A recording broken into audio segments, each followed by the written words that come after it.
Hi, I'm back with another video review. I'm in the parking lot of Apple Cinemas Westbrook. I just watched the first Omen.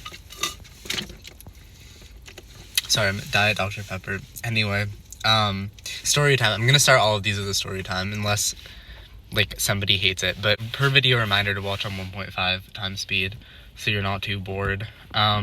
Anyway, story time. I was going to watch this movie called Hundreds of Beavers at the Portland Museum of Art, which is sort of like a comedy, black and white indie movie, that came out last year. I haven't seen it, but, I've heard good things about it, and it's not playing anywhere else, so I was like, oh, that'll be fun.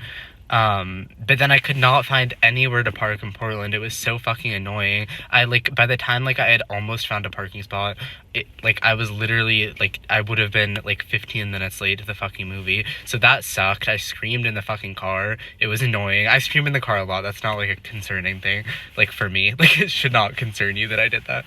But anyway, yeah, I've screamed in the car for much more insignificant reasons.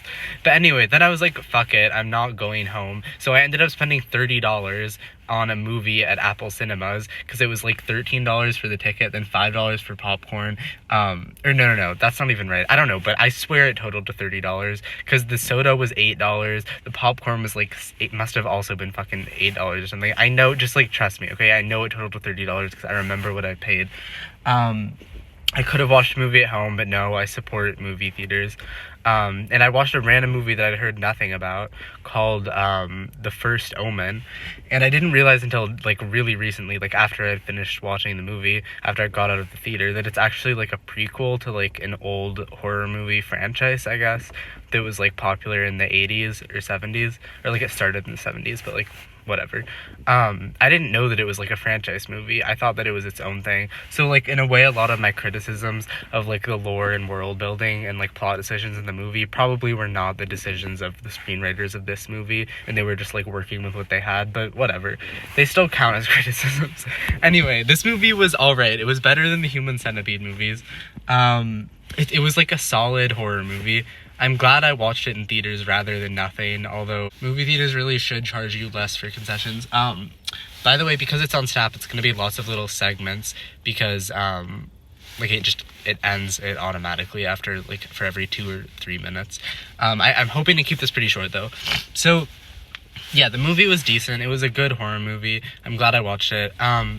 It had a really good lead performance. I mean, sometimes you could tell that she was British, her British accent, kind of shone through, I guess. I don't know a better way to say it. She doesn't have, the best American accent ever. Nell Tiger-Free is the actor, the lead actress. But she did, a great job with her performance otherwise. It's very emotive, very, uncomfortable to watch, because she's, a horror movie protagonist, and she's, suffering a lot and having a lot of hallucinations and whatnot. And there's, this one long take near the end, which I did not expect, where she's doing a lot of really great physical acting. It almost reminded me of of Possession, which is a classic sort of art horror movie. I think it might have even been an intentional homage to that movie, but yeah, she did a really good job overall. If they didn't try to get her to do an American accent, it would have been a genuinely great performance. Definitely a way better performance than the kinds of performances you usually see in Hollywood horror movies, I guess. And in terms of the overall filmmaking, it was also better than a lot of regular Hollywood horror movies, I guess you could say. Yeah, and in terms of content, it was also a lot better than main Hollywood horror movies. I don't really know what else to say. I mean, I'm just trying to differentiate between sort of indie horror movies, where it seems the director has more of a personal relationship with the decisions that were made in terms of making the movie. But when I say Hollywood horror movies, I guess I mean Blumhouse movies, the Insidious franchise, and the Five Nights at Freddy's movies, and the Conjuring movies. And this was a lot better than all of those movies, you know? It did feel sort of corporate in a way. But it was it didn't feel a specific personal vision, like an A24 movie or a Neon movie. Obviously, that's not to say all of those movies are good and all Universal Pictures movies are bad, obviously. It's just sort of a little trend that like I noticed. But yeah, so in terms of content and filmmaking, it was a lot better, like than a lot of like Blumhouse movies, I guess. Like there's a lot of like intense, gory moments and whatnot, and like cool practical effects, lots of body horror stuff, and yeah, great lead performance overall. And the cinematography and like framing and lighting, it seems like there was actually some effort put into it. Like not every shot is like purposeful and like actually like communicates something. Like there's not intention behind every shot. And like a lot of the editing like made scenes kind of confusing, or like I wish there were more longer takes. But yeah, there is the one really good long take. But overall, like the cinematography and the lighting is like has like an actual visual style, and like the lighting is very pretty, and like I don't know, you could tell that like there was some effort put into like the production design, and like the costumes and the lighting, and it wasn't just kind of thrown together. It doesn't look like that corporate for the most part. It doesn't look like, yeah, like because the movie is set in the 70s, and it looks like somewhat authentic. I mean, I wasn't alive in the 70s, but like it has a sense of atmosphere. You can tell that effort was put into the production design and whatnot. Anyway, now to the negatives. It's way too long. A lot of the scenes are really, really repetitive.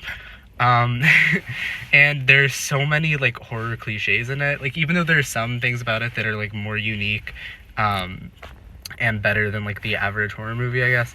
Like the cinematography and the performances and like the body horror visual effects elements.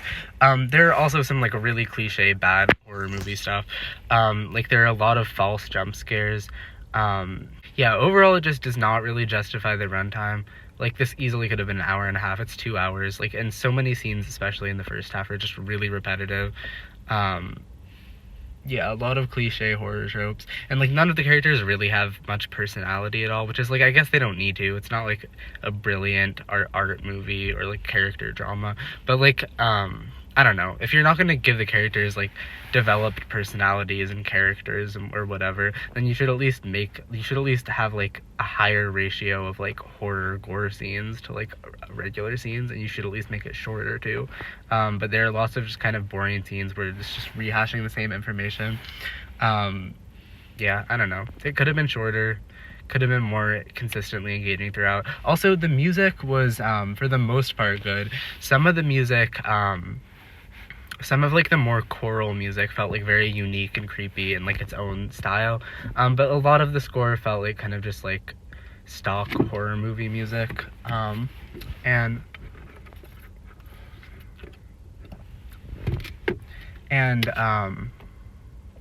a lot of the music was like so low in the mix that you couldn't really hear it, which is like, I don't know, I wish it had more of a presence in some scenes. But also I didn't like how like insistent the music was in some scenes, like on how cool what you're being shown is, which is like weird. Like you would expect something like that in like a movie like Dune or Star Wars, but it's like, what? Like especially the end, it was like, I mean, yeah, I am gonna spoil it a bit.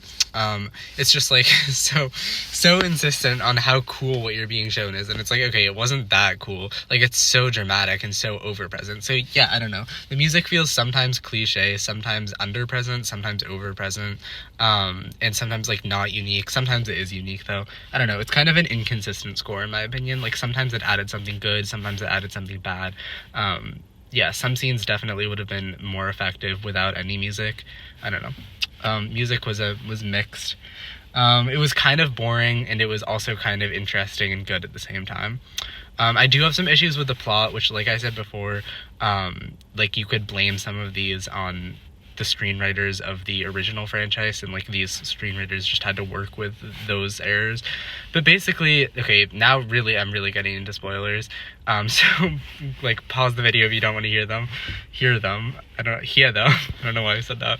But basically there's a reveal that like the bad guys in this movie are like a specific church within the church.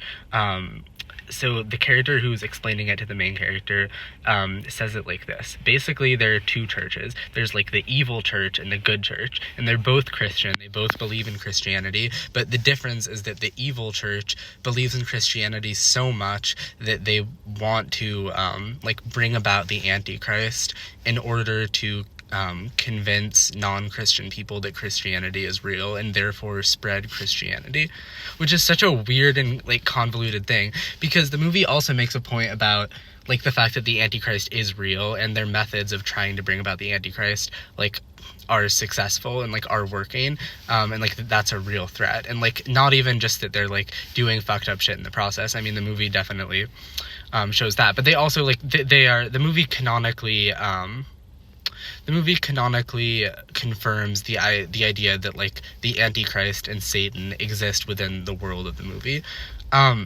And then that just is so weird to me, because it's like, okay, if they're Christians and their main goal is to spread Christianity, and Christianity canonically exists within the world of this universe, like Christian mythology canonically exists within the world of this movie, then why don't they just why are they choosing to spread Christianity via like making the Antichrist and being like, see, we were right, the Antichrist exists? Like, why don't they just do something else that exists within Christian mythology that isn't like evil and doesn't cause the deaths of like a huge number of people? Like, why don't they just like kill a goat, and then like that will bring like good stuff happening to their town or something? Or like, I feel like a lot of things exist in the Bible and exist within Christian mythology just as much as Satan does, that wouldn't harm as many people as Satan. So if this group wanted to spread Christianity and that was their main goal, they wouldn't make it their goal to bring Satan into the world just to prove to non-Christians that Christianity is the true religion. Couldn't they just do something that helps people that's true in Christian mythology, that would like prove to people that Christianity is real? Like, it's just so weird and convoluted. Like, I wish they had just gone full, like they had just made them Satanists. You know, you can just have Satanists in your movie. You don't have to have like you don't have to have the bad guys be like creepy Christians. Like, they can just be Satanists. That would make a lot more sense. It's so convoluted and it doesn't make any sense. You can tell they just wanted there to be like creepy Christian people or whatever, and it's like, you didn't have to do that. And it's especially weird knowing that decision was made, I guess. I mean, I'm assuming, I haven't watched the original franchise, but it's weird that decision was made in like the 70s and 80s when the original Omen movies came out. Like, okay, I don't know. I don't really understand the motivation behind that. Like, why weren't they just Satanists? Maybe it was like a way at the time to differentiate itself from like The Exorcist. Like, it wanted to be its own thing. Anyway, this movie was pretty good. I would give it a 5 out of 10. It's closer to a 6 than a 4 for me. Anyway, if you've seen it and you want to share your opinion, write in the comments down below. Have a great night. I have to get home.